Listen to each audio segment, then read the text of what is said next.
All right, this is a fun time of the year. It's probably the busiest month of the year for us for a number of reasons. Our student athletes are going through finals right now. We are practicing for the most part every day. Our staff has been on the road for the last 2 weeks recruiting. In those past 2 weeks, we were in high schools during the day. We'd come back to campus, have practice in the late afternoon, and then head back out and do visit high school recruits in their homes in the evening. So a lot going on, and certainly preparation for our bowl game as well. But our focus the last couple weeks and in this week as well in practice is really on getting better and not really looking toward our bowl game opponent just yet. So we've been able to keep the timing in terms of the quarterbacks and receivers,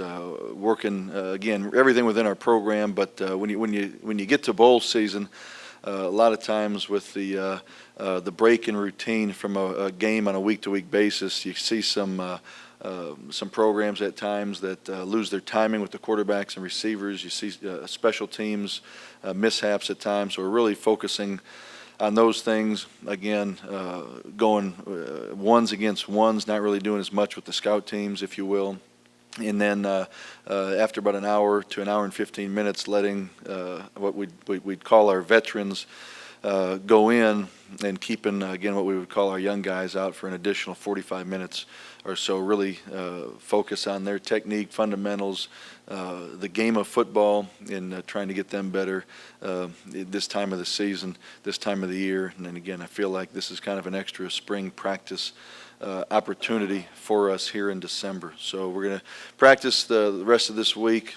We'll give everybody in our program 6 days off, and we'll come back on the 26th and have about another 4, 5, 6 days here, and then we'll head, which will include certainly practices, and then on the 31st we will practice that morning and then get on a plane and fly to Birmingham in preparation for our bowl game, which we're, again, very, very excited about for a number of reasons. Again, in no particular order, to play in a January bowl game is certainly an honor.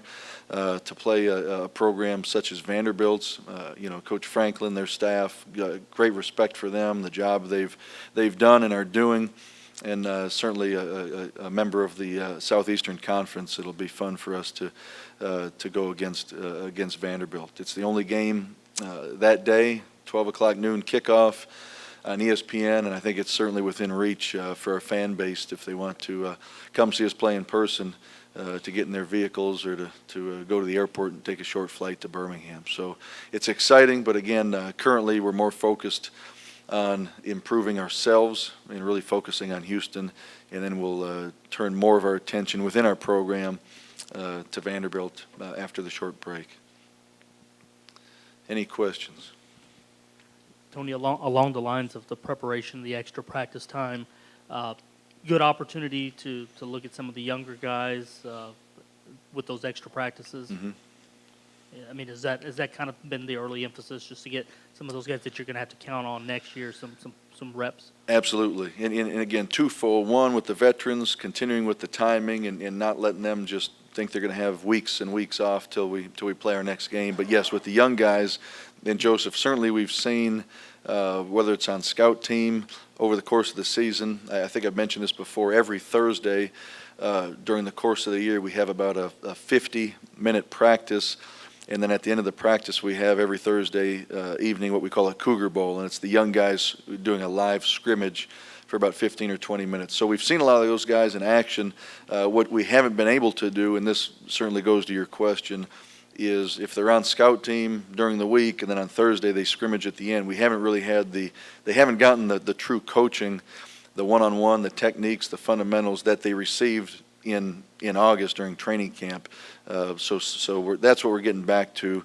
That's what we did in practice last week. That's what we did today, and we'll continue to do this week with those young guys. So again, we go through about an hour and 15-minute practice with everybody. We're doing individual at the beginning for about 15 minutes. But then when we cut the veterans loose, we go back and do individual again for 20 minutes. That's how we started with the young guys. And it's obviously the numbers at that point are reduced because the veterans have gone inside. And so, you look out there and you may see 4 outside receivers with Coach Middleton, 3 or 4 inside receivers with Coach Christian. So the numbers are reduced at that point. So the teaching is much better, and they're getting more repetitions as well. I know it will be, about. Is that your phone? Well, it will have been like about a month since, a little bit over a month since Mm-hmm. the last game. How do you keep that focus and that energy going? I know you spoke about it a little bit. How do you keep that going now in practice? Well, I think that's a good question, Chris, and it's an interesting question. Probably, I'm going to give you the answer you probably may not be expecting, but I think when you look at our schedule and you look at student athletes in season, it becomes a little bit of a grind. And again, when you look back at this year's schedule, we had the 2 games in a bye and 2 games in a bye, and then 8 straight opportunities without a break. And I think the grind mentally and the grind physically can certainly take their toll. And I think the length of the college season is probably about perfect. So we didn't come back 3 days after the SMU game and get out there and practice. I gave them that week off. We went on the road recruiting, so they went to school every day. They went to class every day, and they came over here and worked out with their strength staff 2 or 3 times that week, depending on where they are in terms of their playing time. But I wanted them to get a little bit of a break that week. Then we came back last week very, again, the veterans were out there for about an hour. And we kept the young guys afterwards. We had official visitors this weekend, so they were off Friday, Saturday, and Sunday. Our entire coaching staff game planned our bowl opponent all day yesterday, so we did not have anything to do with them. So our student athletes had the last 4 days off. That we practice today, tomorrow, and Thursday, and then again I'm giving them a 6-day break, and then we'll come back. So I don't know if I've answered your question or if you've gotten the answer you're looking for yet. But again, we didn't come back right away and keep going and keep the intensity up, because I think at this point of the year, guys needed a break physically and mentally. And what we talked about as a staff, we're not talking to our student athletes right now about Vanderbilt. It's about Houston right now. We don't play them for till 2 weeks from this Saturday, so I don't want them mentally to start thinking about Vanderbilt because it's such a long time until we play them. So that's something we're gonna keep that same theme throughout this week. Again, they'll get away from it next week for a few days, and we come back. It's gonna feel in this building like we're getting ready for our home opener against Southern back in August. It's gonna have that type of feel here, that type of focus, and certainly looking forward to making that business trip. Tony, can you point to a couple of things that have surprised you about O'Korn? A couple things that have surprised me about John O'Korn. I think I'm going to answer that this way, Mark. Is certainly we felt like he was talented. We felt like he had those intangibles during the recruiting process that you look for in a quarterback. But anticipating him playing as a true freshman, and again, he'll tell you this too. I mean, he and his parents sat in my office, and we tell the truth. And I said, I can't promise you anything. Get an opportunity to compete, to be the starter, and we tell that to all of our incoming freshmen coming in. We had a recruiting weekend this past weekend with 17 prospects, and told them all the same thing as well. So, he came in as the way it kind of shook out in August. We entered the first game with him as the number 2 quarterback. Felt like, again, we were going to play him because none of the backups had any college experience in our program. And, a week after the first game, David Pylan suffers the injury, and here he is. So, again, I don't want to say it's a surprise to me how he played as a true freshman. And again, we've been doing this long enough where things come up that you don't always plan for, but you'd like to redshirt every freshman regardless of position, because of a number of different factors. And then for John to come in, again, having been 18, he just had his birthday a couple weeks ago, and now he's 19, but and play as well as he did was certainly something we're proud of him for doing. I don't want to say I'm surprised that he played that well that soon, because again, we knew he was talented coming in. We knew he had the intangibles, but I think he did an outstanding job this season. And also, John O'Corn was a guy who, you know, you signed before he was the starter. What did y'all see in him, like before he was the starter, to know that he was a talented guy? Well, that the quarterback position in last year's class, just going back to the recruiting process,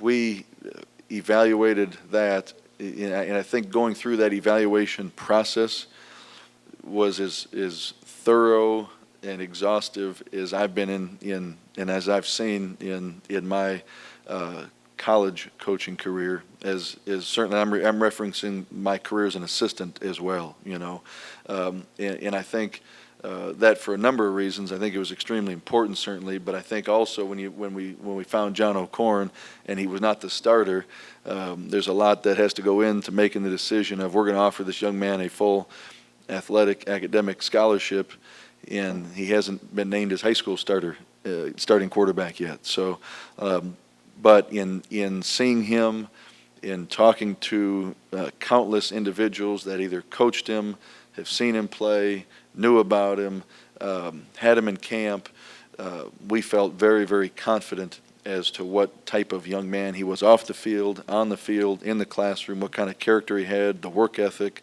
Couldn't find anyone to say anything bad about him. As a junior, the senior was also a Division I prospect at his same position. So, you know, maybe could you say we took a chance on him? Maybe, because he hadn't run out there with the lights on yet. And certainly the program at St. Thomas Aquinas, I think, is recognized as a top program nationally. They play games on national television, and which is certainly a big deal for high school programs to do. And you know, again, it's fun to see his growth and development and the relationship that we have, and we meaning John and not just myself, but our coaching staff, certainly a number of our student athletes through the recruiting process. As he came up here a number of times to get to know our program, it's been fun to see him in the 2 years or so grow, you know, physically, mentally, off the field. It's been fun, and certainly will continue to be.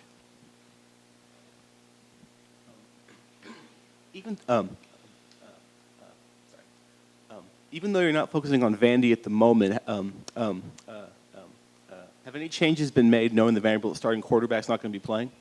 Not, you know, we found that out last night, and we haven't made any changes yet to that. Again, yesterday our staff game planned in our staff rooms all day and into the evening for Vanderbilt, gave our student athletes the day off from being over anything football related.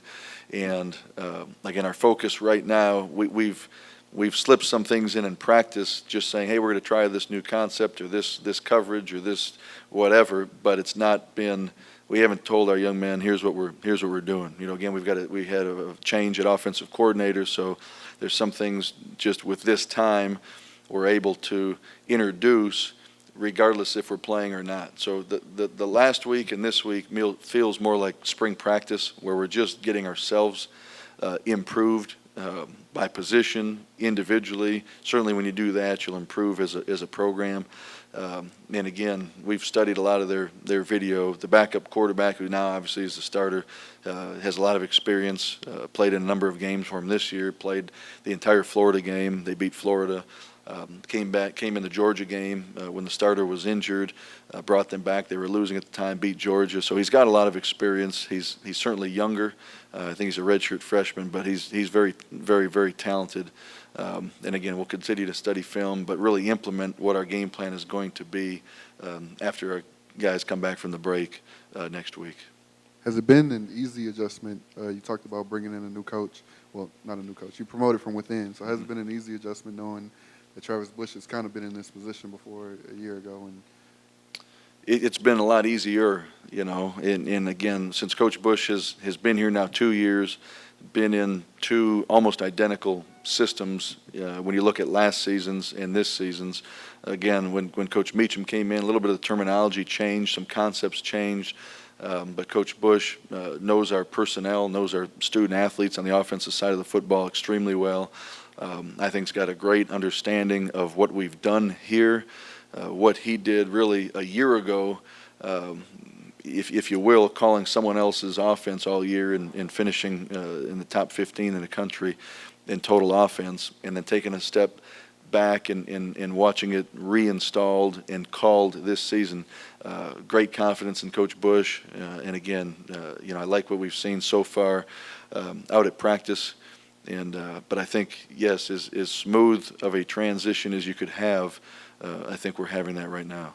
Tony, in those situations, he comes in last year, and obviously Mike had been here and the offense, and now he plays. Is there, I guess, is it looking more towards the spring when he can, when Travis can finally put his little touches on it, or have y'all started that, or is that kind of, it seems like, because usually you start from the beginning of the season. Right. He hasn't had that opportunity to go from really the beginning to the end. Well, and that's yes and no in the fact that our bowl game is so late. There's 35 bowl games, and we're playing the 33rd bowl game. So because it's so late, we've had time to have coaches meetings. We've had time, again, with practice last week, throughout the week, this week, throughout the week, and then meetings this week with our student athletes to show them some things. We've had time to look at some new concepts and new things that, again, they may not be for January the 4th. They may be for next year's home opener, but we're not necessarily waiting till spring practice to install some things that and look at some other possibilities in terms of our creativity on offense.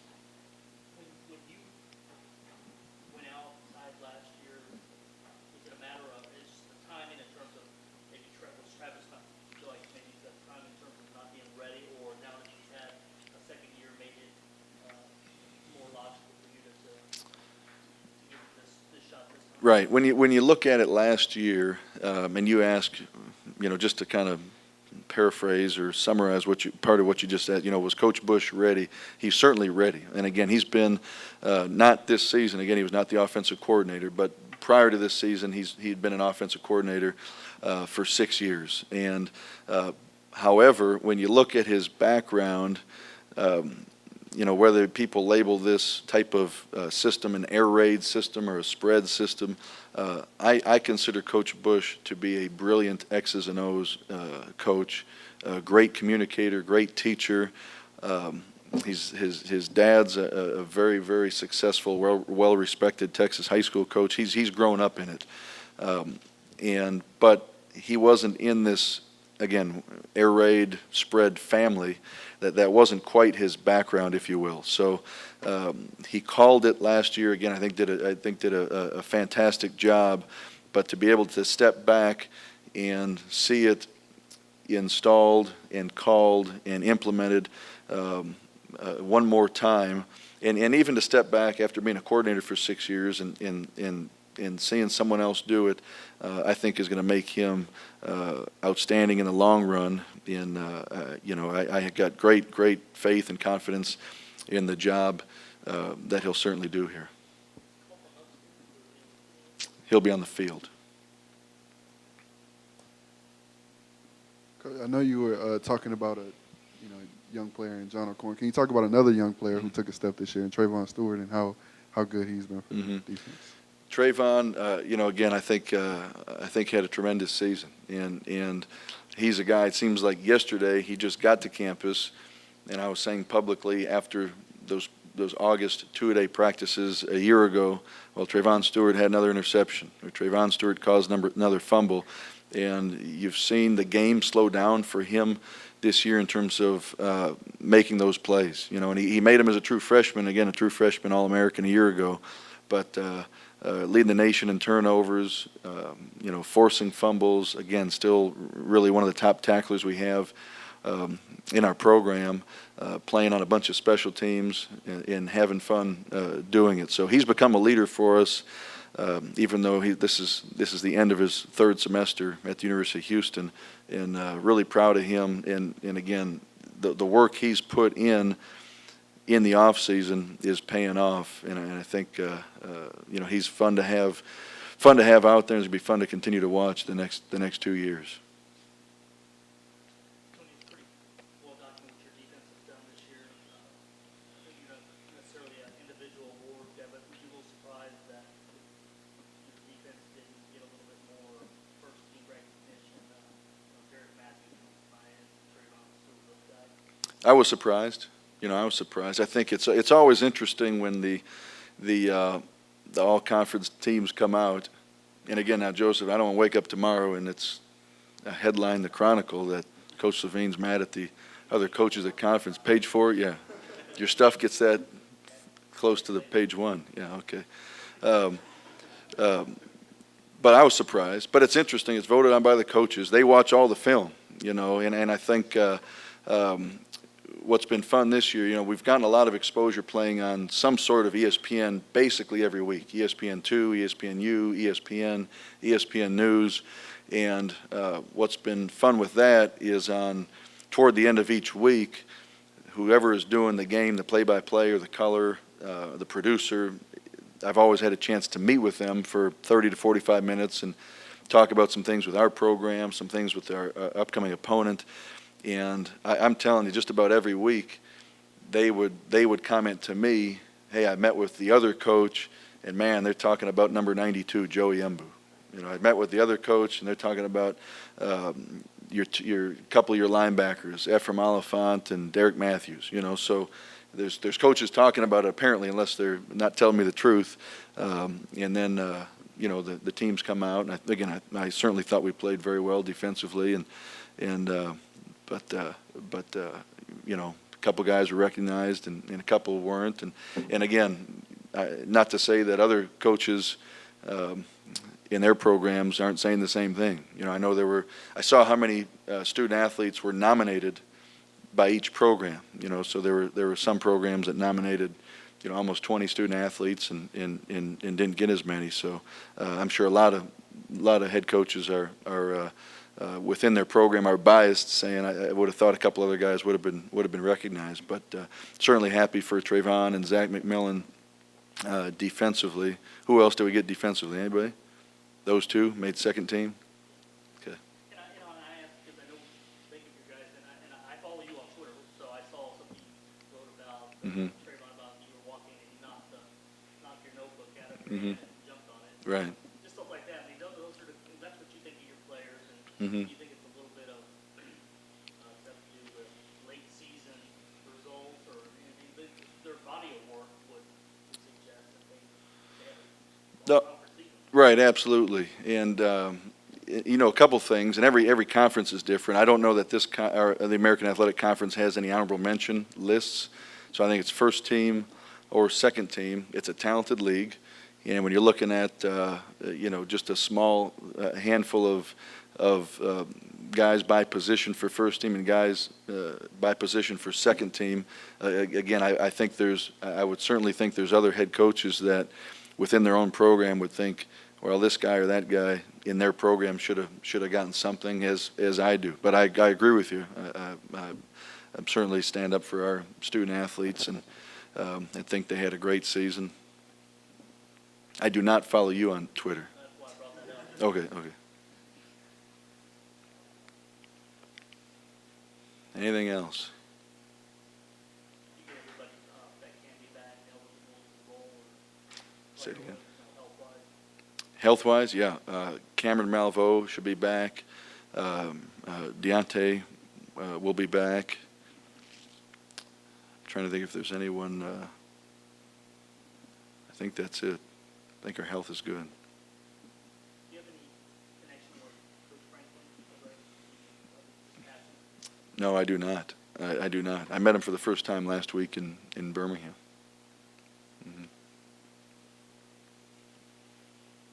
All right, thank you.